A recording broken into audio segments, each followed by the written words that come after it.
Good morning students, welcome to online classes.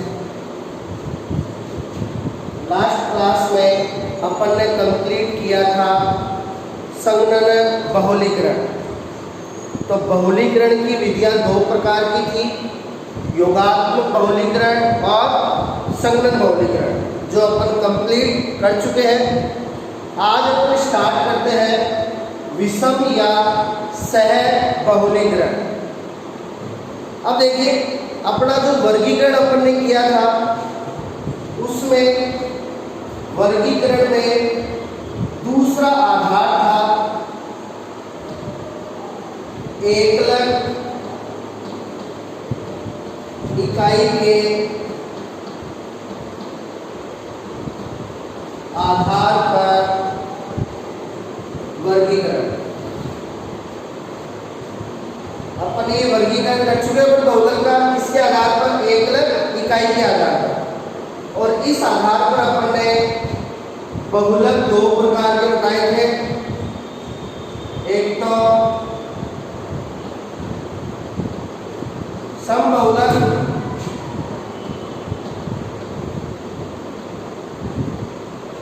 और दूसरा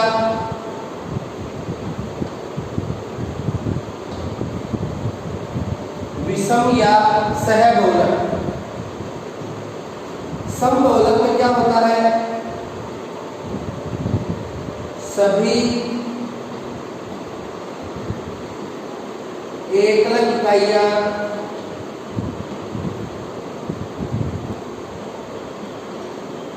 समान होती है। सम यानी समान, यानी ऐसे बहुलक जिसमें सभी एकलक इकाइयां क्या हो, समान हो, यानी इनमें एक ही प्रकार की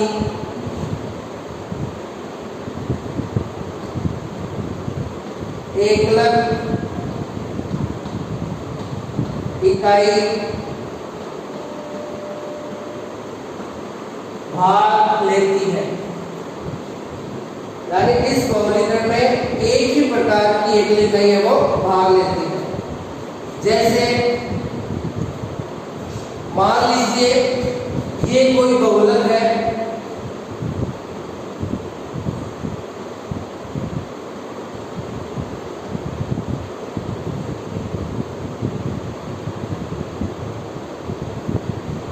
तो इस बहुलक में आप देख सकते हो कि इस बहुलक में सारी एकलक इकाइयां क्या है, समान है।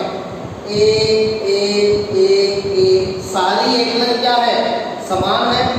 तो ये कैसा बहुलक हो गया, समबहुलक हो गया। और समबहुलक के जो उदाहरण अपन ने बताए थे, समबहुलक के उदाहरण होते हैं पॉलीथीन। अब पॉलीथीन में सारी एकलक होती है किसकी, एथीन की।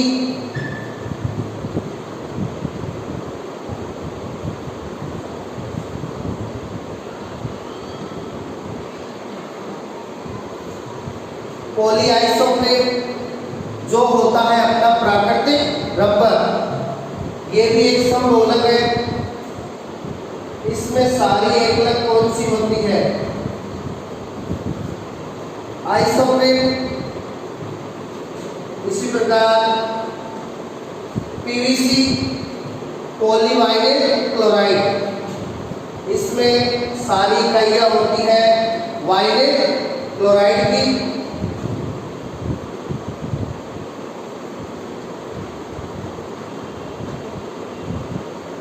पॉलीस्टाइरीन, इसमें सारी इकाइयां होती है किसकी, स्टाइरीन की। इसी प्रकार अपन ने किया था नियोप्रीन रबर। नियोप्रीन रबर का दूसरा नाम क्या था, पॉलीक्लोरोप्रीन। पॉलीक्लोरोप्रीन। तो इसमें भी जो एकलक है वो केवल किसकी है, क्लोरोप्रीन की। यानी इसमें भी सारी एकल इकाइयां क्या है, समान है, क्लोरोफिल है। और एक नंबर ने बताया था PAN, पॉलीएक्रिलोनाइट्राइल। अब पॉलीएक्रिलोनाइट्राइल में एकलक होती है किसकी, ओनली एक्रिलोनाइट्राइल की। तो ये जो सारे बहुलक है, पॉलीथीन, पॉलीआइसोप्रीन प्राकृतिक rubber, polyvinyl chloride, polystyrene, neoprene rubber, polychloroprene, polyacrylonitrile, इन सब में एकलक इकाइयां क्या होती है, एक समान होती है, एक ही प्रकार की एकलक है वो भाग लेती है, इसलिए ये सारे कैसे बहुलक है, समबहुलक है।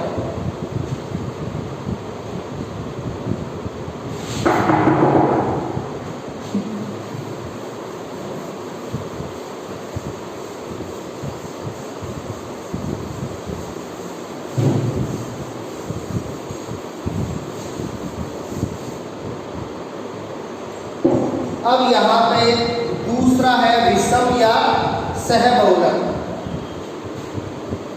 अब देखिए विषम या सहबहुलक क्या होते हैं।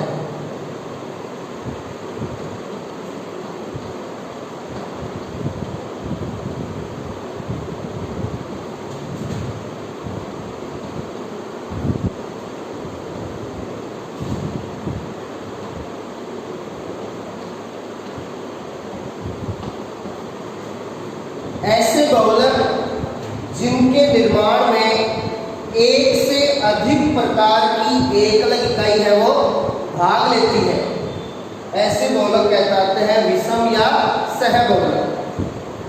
अब देखिए यहाँ पे सभी एकलक इकाइयां समान नहीं होंगी। यहाँ पे एकलक इकाइयां हैं वो एक से अधिक प्रकार की होती है, 2 प्रकार की हो सकती है, 3 प्रकार की हो सकती है या 4 प्रकार की हो सकती है। तो विषम या सहबहुलक में एकलक इकाइयां हैं वो एक से अधिक प्रकार की होती है। अब जैसे इसके एग्जाम्पल देखिए, पहला जो इनका एग्जाम्पल है वो अपन ले सकते हैं नायलॉन 66। अब नायलॉन 66 पे अपन ने बताया था एकलक इकाइयां 2 प्रकार की होती है, एक तो हेक्सामेथिलीन डाइएमीन,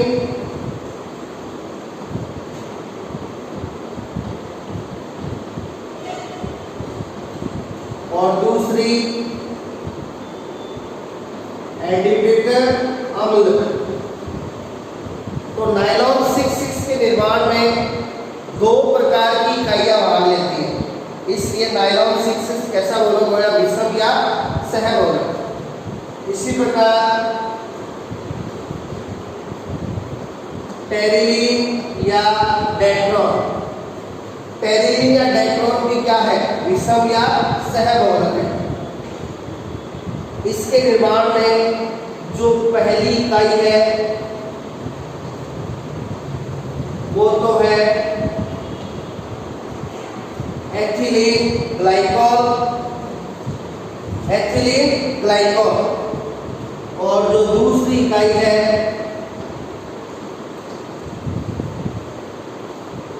वो है टरफेलिक अम्ल। तो टेरिलीन या डेक्रोन के निर्माण में एक तो भाग लेता है एथिलीन ग्लाइकॉल, एक भाग लेता है टरफेलिक अम्ल। तो कितनी प्रकार की इकाइयां हो गई, 2 प्रकार। तो ये भी कैसा बहुलक है, विषम या सहबहुलक है।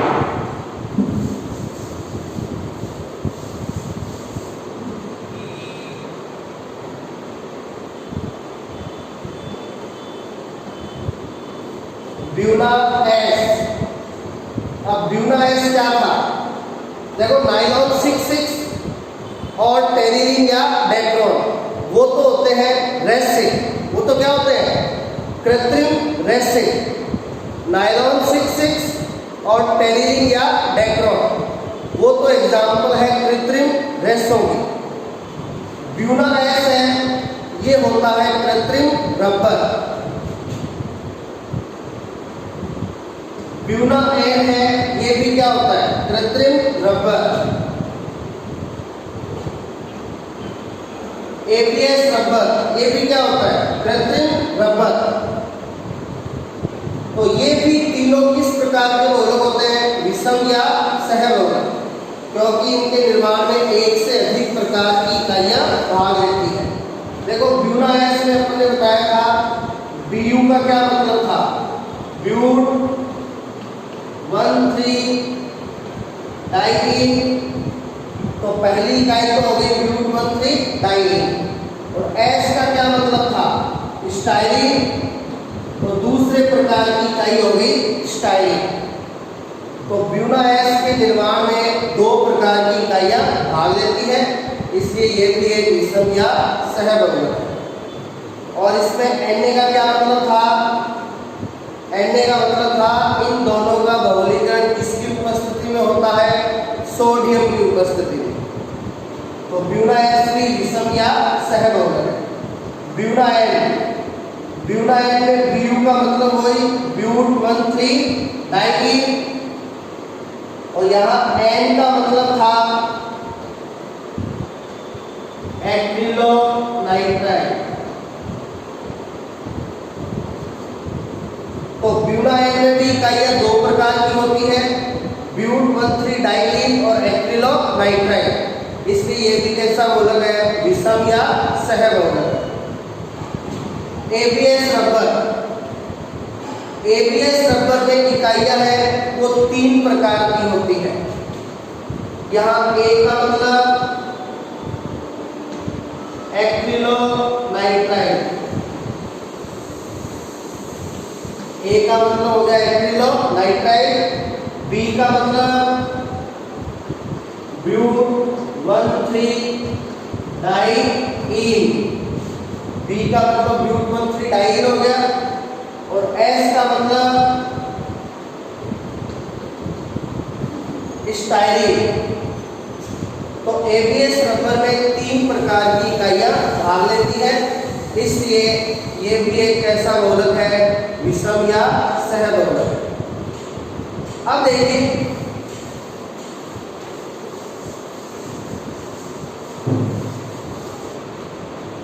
यदि बहुलक निर्माण में दो प्रकार की इकाइयां भाग लेती हैं तो उसको अपन इस प्रकार से शो कर सकते हैं।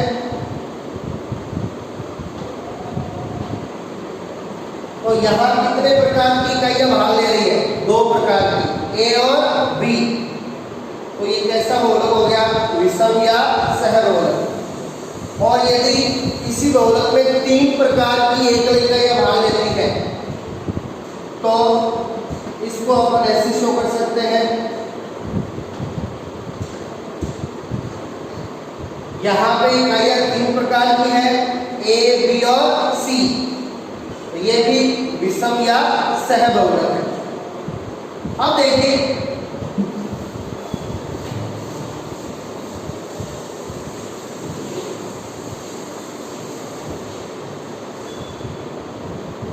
विषम या सहबहुलीकरण।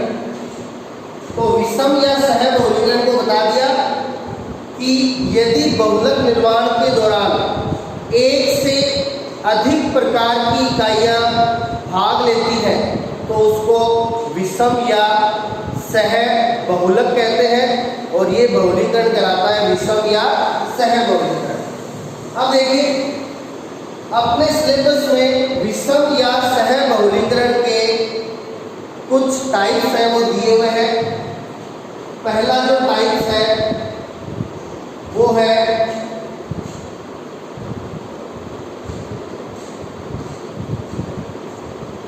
एकांतरित सहबहुलीकरण।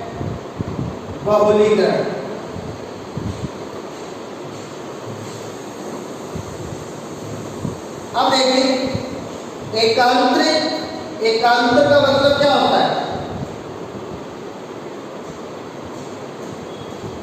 अल्टरनेट, यानी इस सहबहुलीकरण में क्या होता है? जो एक से अधिक प्रकार की इकाई है, अब मान लीजिए अपने पास इकाइयां हैं वो यहाँ दो प्रकार की है। कितने प्रकार की है? दो प्रकार की, ए एंड बी। अपन सह बहुलीकरण करवा रहे हैं कितने प्रकार की इकाइयों से?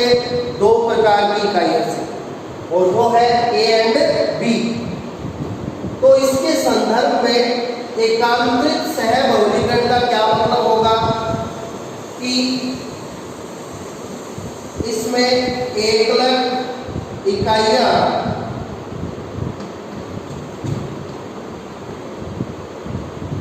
एकांतर क्रम में स्थित होती है। तो इस सह बहुलीकरण में क्या होगा?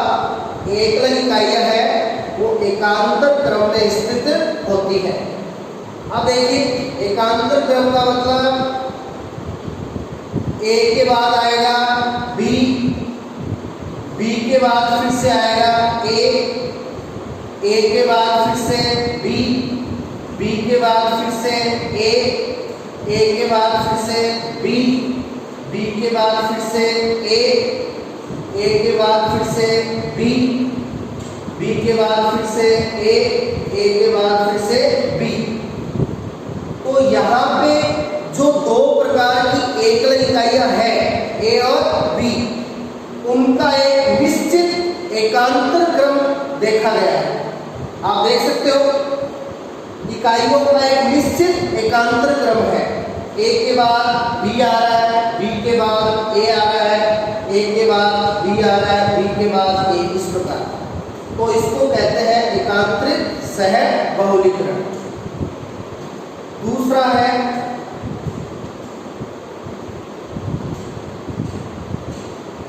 क्रम रहित सह बहुलीकरण।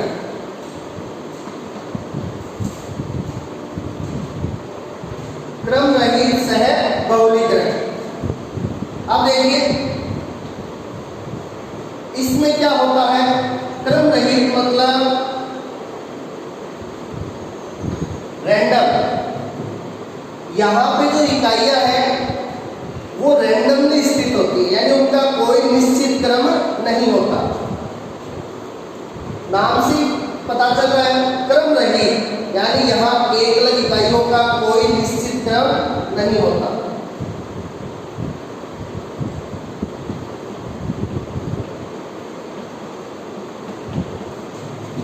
एकलक इकाइयों का कोई निश्चित क्रम नहीं होता। तो क्रम रहित सह बहुलीकरण में एकलक इकाइयों का कोई निश्चित क्रम नहीं होता, ये रैंडमली स्थित होती है। अब देखिए इसको अपन कैसे शो करेंगे? ए के बाद आ गई दो बी इकाइयां, दो बी के बाद आ गई तीन ए इकाइयां, तीन ए के बाद आ गई ए बी इकाई, ए बी के बाद आ गया दो ए इकाइयां, दो ए के बाद आ गई एक बी, उसके बाद आ गई तीन ए। तो इस प्रकार आप देख सकते हो यहाँ पे जो इकाइयां हैं उनका कोई निश्चित क्रम नहीं है, ये रैंडमली स्थित है। एक ए के बाद दो बी आ गई, दो बी के बाद तीन ए आ गई, तीन ए के बाद एक बी है, उसके बाद दो ए है, उसके बाद एक बी है, उसके बाद तीन ए है, यानी इकाइयों का कोई निश्चित क्रम नहीं है। तो ये है क्रम रहित सह बहुलीकरण।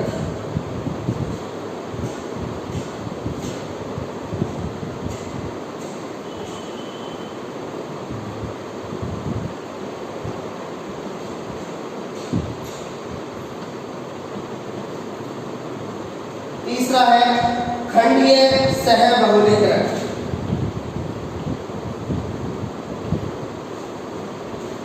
यहाँ पे एकलक इकाइयां हैं वो ब्लॉक सिस्टम में होती है, यानी एकल इकाइयां मिलकर क्या बनाती है? खंड बनाती है।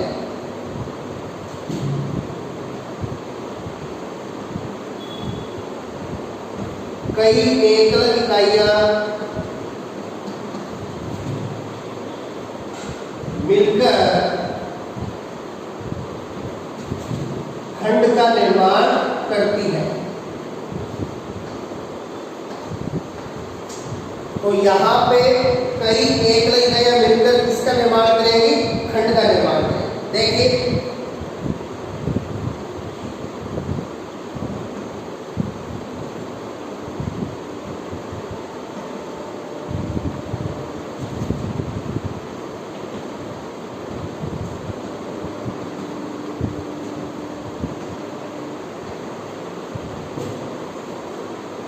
अब देखिए ये जो व्यवस्था है वो खंडीय सहबहुलीकरण की। इसमें देखिए पहले 4 ए इकाइयों ने मिलकर एक खंड बना लिया, फिर 4 बी इकाइयों ने मिलकर एक खंड बना लिया, फिर 4 ए का एक खंड, फिर 4 बी का एक खंड। तो इस प्रकार इकाइयां हैं वो ब्लॉक वाइज है वो स्थित होती है। ये 4 ए का एक खंड, ये 4 बी का एक खंड, फिर से 4 ए का एक खंड, फिर से 4 बी का एक खंड। तो ये जो व्यवस्था है वो होती है खंडीय सहबहुलीकरण।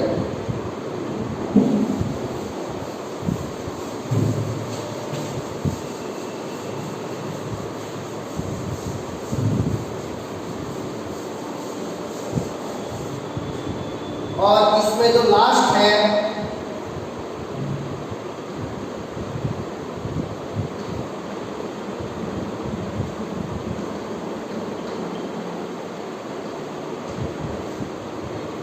इसमें जो लास्ट है वो है कलम सहबहुलीकरण।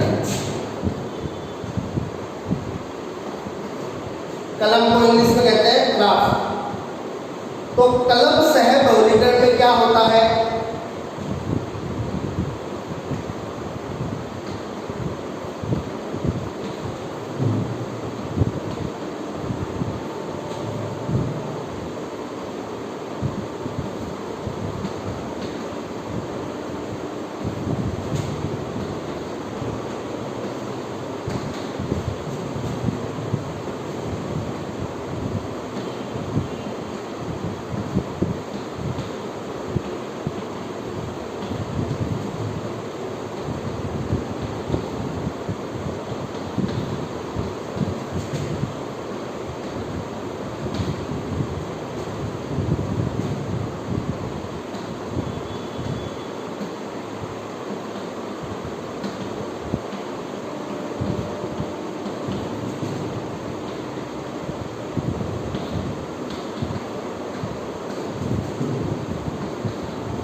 देखिए कलम सहबहुलीकरण में क्या होता है?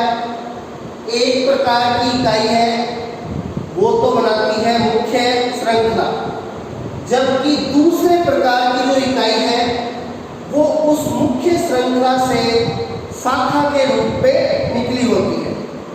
जैसे यहाँ पे अपनी 2 इकाइयां हैं ए और बी। अब जो ए है वो तो बना लेगी मुख्य श्रृंखला, और बी है वो उससे निकली होगी किसके रूप में? शाखा के रूप में। तो देखिए कलम सहबहुलीकरण को किस प्रकार दर्शाएंगे? ये तो ए इकाइयों ने मिलकर बना ली मुख्य श्रृंखला, और जो बी इकाइयां हैं वो यहाँ पे निकली हुई है किसके रूप में? शाखा के रूप में।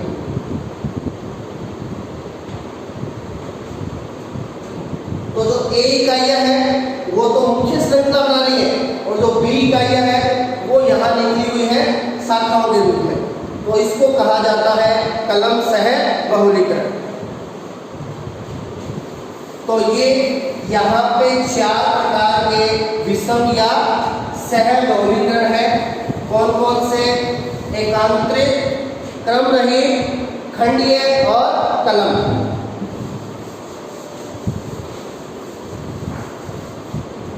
अब देखिए विषम या सहबहुलीकरण का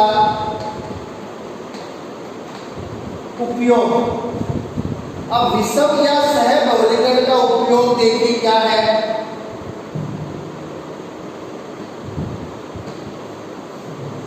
ब्यूना एस रबर,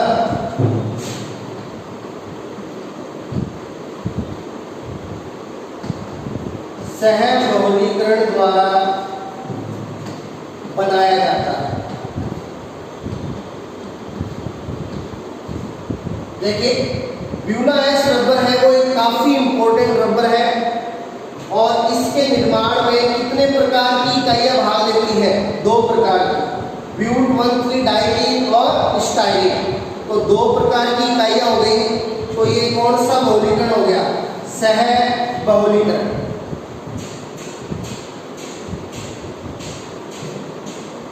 इसका दूसरा उपयोग देखिए।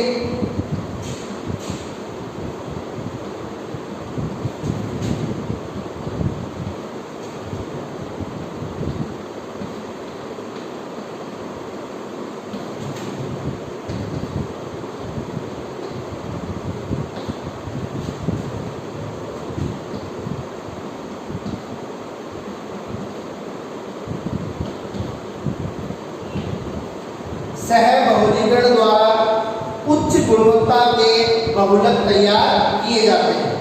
देखिए अपन को पता है नायलॉन 6,6 है वो 2 इकाइयों से मिलकर बनता है।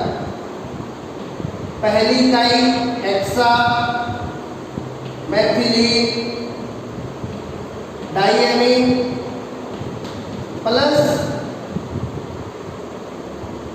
एडिपिक अम्ल।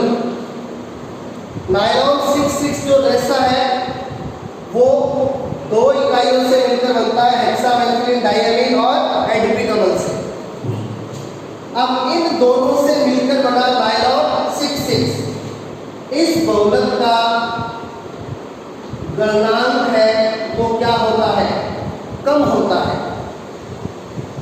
इन 2 इकाइयों से मिलकर बना हुआ नायलॉन 6,6 है उसका गलनांक क्या होता है? कम होता है। अब यदि अपन इसमें मिला दें क्या? टरथैलिक अम्ल।